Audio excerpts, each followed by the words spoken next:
I had panic attacks for 12 years. They started at 10, didn't stop until 22. Heart would race. My body would get overly hot. I couldn't breathe. They would happen whenever I was around people. I tried everything to manage it. Nothing worked. Then I did something different and they dissolved completely. Not a quick fix, not without work, but through aligning everything. My action, my mind, my body, and my spirit. And this is what the work actually looked like. When I was 9 or 10, that's when the panic attacks begun, and the trigger was consistently attention. So I was shy, and it was like my subconscious communicating to me that fear of attention, of people looking, listening. It created all of these symptoms. And the symptoms were like the heart would race, my chest would get tight, it would be hard to breathe, my body would get super hot. And for so long, I had no idea what was happening. I just kind of would be overwhelmed by the moment, forget about it, and then it would happen again. And I'll give you a little depiction of a story. I remember being in high school in the locker room after gym class, and I was looking in the mirror and I saw how red my face was. I noticed my dry skin, my hair was messy. Oh, how much I cared about my hair. And immediately I was having this panic. The heat flares were running through my body. I just felt like frozen and hot, icy hot. And it wasn't just from the workout, but also from my psyche wondering, what if people see me like this? What if this? What if that? All this fear, all this worry just kind of bombarding me when I looked myself in the mirror. The funniest thing is that my face wasn't even that red, that I could have just put water on the dry skin, wiped it off, put some more water on. Point is, it wasn't a big deal. But the insecurity of what will other people think of me, that was really one of the biggest roots to all of these physical symptoms. Now I can see that. But that's really the summary of what 12 years of panic attacks looked like. Me getting trapped in my head about things that were not even real, and that things that 90% of the time they didn't even happen. All the fears, all the what if, 90% of the time never even occurred. And the funny thing about this is none of the good stuff I was doing, like getting a starting spot on the varsity team, making touchdowns, being on a winning team, like none of it fixed the root problem. Like the success, the cool, being cool, having friends, none of it fixed the panic. And it was almost the paradox of more success, more attention, more panic. If you don't learn about the root, then everything else that comes after is still trouble, right? Money will solve a lot of your problems, but it doesn't solve all your problems. So you got to get to the root. And I really went through that cycle for like 12 years. And looking back now, speaking with 10, 20, 30 plus men on this topic, the fact is that the what if thinking is the root cause of anxiety. That itself, if you can bring attention and awareness, then you will dissipate the energy that feeds the vicious cycle of fear, of worry, of what if. I spent 12 years trying to answer this question. You can't answer it, you have to see through it. So at age 19, I walked away from my entire friend group, and we covered that in the last video.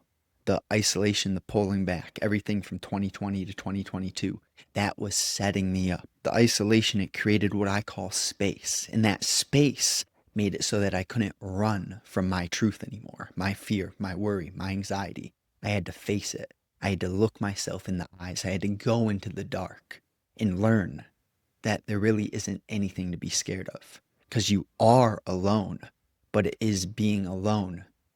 That is the space where you really begin to find yourself. And one of the nuances is, instead of managing the panic, instead of looking for solutions, I just began to sit with it, watch it, and understand it. So like the first few months of the isolation, the panic kept happening, but I noticed it was less and less frequent. Why?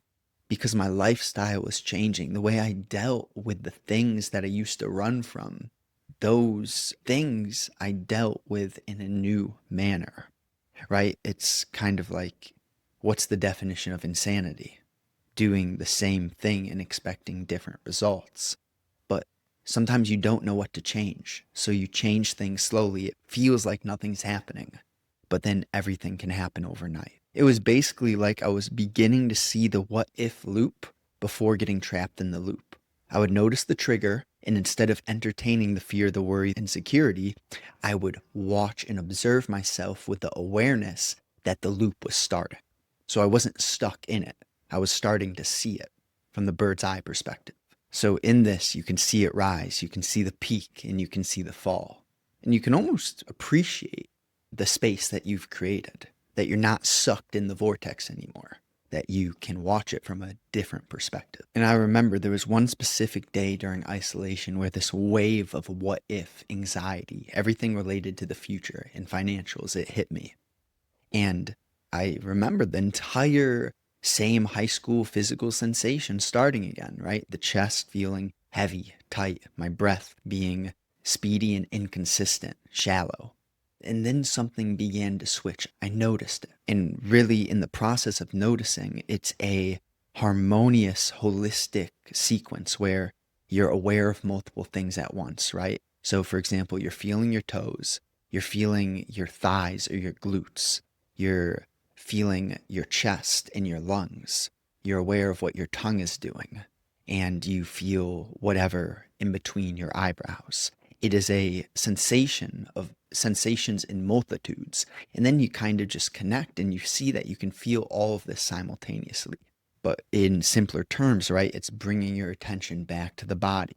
You notice you're thinking again. You bring your attention back to all these different areas of the body. Notice you're thinking again. And you go through that process, not with a goal, not with judgment, not with like this intention to never have anxiety again, but just to feel, just to create space, noticing what that action does for your entire being. And then inevitably, right after 20 minutes, I notice, wait, all I had to do was sit here and my chest isn't tight anymore. I'm breathing so smoothly that I'm almost not even cognizant that I'm breathing at all. There's no fear, there's no anxiety at all. I'm just sitting there peacefully. This is the sort of transformation that you can do daily, every day. You can feel what happens when you choose to align yourself with the right actions. So simply, the panic does not need fixing, it needs seeing, it needs attention, it needs space, it needs change. And I really feel this is important to mention quickly, but age 22, started doing mushrooms. Small doses, ramping up dosage, trusting my heart, being aware of when to reduce or add. But I didn't go party, didn't go with friends, fasted most of the day, meditated and stretched, and listened to intelligent individuals who were primarily already dead. Right, 1990s, early 2000s. And really, the mushrooms allow for you to see the deeper patterns. They bring you to a place where you're just so much more sensitive to what you are inside. And it allows you to move in a new way, to learn from your mistakes, to erase your regrets, and to basically turn a new stone. And this happened multiple times, but I remember the first time it ever happened. I saw, like, I wouldn't use the word transparent, but something glowing like the sun, whitish, yellowish. Like a key unlocked the chest, and the chest was my heart. That's the only way I can really describe it. And when I came back to a normal state of consciousness, I was already aware of something changing, but I felt like a burden was lifted, that I was no longer carrying something that I was previously unaware that I was carrying it. So I had this awareness of, wait, something's gone. Like, I'm not carrying, I didn't know I was carrying it, but I feel lighter. I feel smoother. I feel calmer. And I really just lost the urge to ask the what if question. Like, the root to the 12 years of panic went away. And it wasn't as if I suppressed it, it just totally evaporated. That's kind of when I knew this work isn't temporary. Like, you can create fundamental shifts that stay with you for the rest of your life and everything beyond time. Really, it was like the fear of uncertainty, it dissolved. The panic attacks, they didn't go away, they fully evaporated. Right. It, the what if I did something wrong, I could not entertain that energy anymore because you can't control that. You cannot control what other people think or their opinions. So you just learn to let go, and that frees you. It strengthens you. It reinvigorates you. And simply, really, the identity to defend, it just kind of dissipated. The need to feel like I had any certainty, I was able to just say, you know what? Trust what's greater than me. I trust what I know I am. And that is partially who I think myself to be, but there's something so much grander and deeper beyond who you think yourself to be. Yeah, so ultimately the panic attacks, they're just gone. And, the what if, it'll still pop up sometimes, but the thing is that I'm able to be in front of it. Now I don't catch myself thinking, what if, however minutes into being anxious in a cycle. I can feel the what if because you start to reprogram and realize that your homeostasis, your baseline is calmness and presence. So then when that anxious what if fear worry appears, you can feel the earthquake within your heart, within your soul, and you just kind of step in front of it. Like, I don't know if I could recreate panic if I tried. And really, that's why I started coaching, because I saw, okay, I've been trapped for 12 years. This has been so difficult, like extremely difficult. And if there's anything that I could say or articulate in a certain way to let someone know they're not alone, to let someone know there is a light at the end of the tunnel. And of course, the work's never done, but man, that's meaningful to me. That's worthwhile. So, right, let's make this clear. How did this actually happen? The isolation created the space. I couldn't run to distractions anymore. Like, your heart changes. You cannot entertain certain things. I remember really wanting to play old school RuneScape, and I couldn't. I just could not get myself to play a game that I thought I loved because my heart, my spirit was calling me for something more. In the awareness practice, you can do this through stretching, through meditation, through fitness.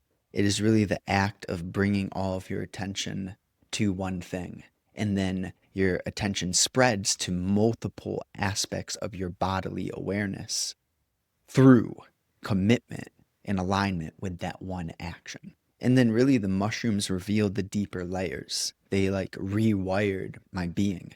They kind of showed me that the subconscious is only subconscious due to your ego's ignorance.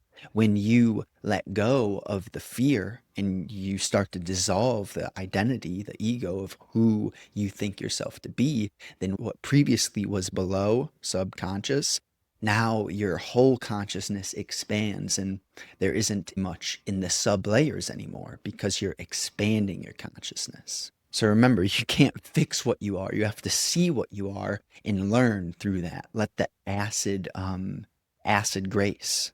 Sometimes the pain and suffering, it purifies you, right? That's why we boil water to clean it. This is a big distinction too. Management kind of asks, how do I solve this thing?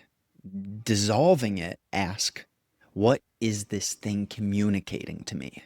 There's a big contrast there. If you're always looking for solutions, you ain't going to get any answers. It's once you surrender and you accept that you don't have the answers, that the light, the spirit, the creator kind of hints, gives you some breadcrumbs.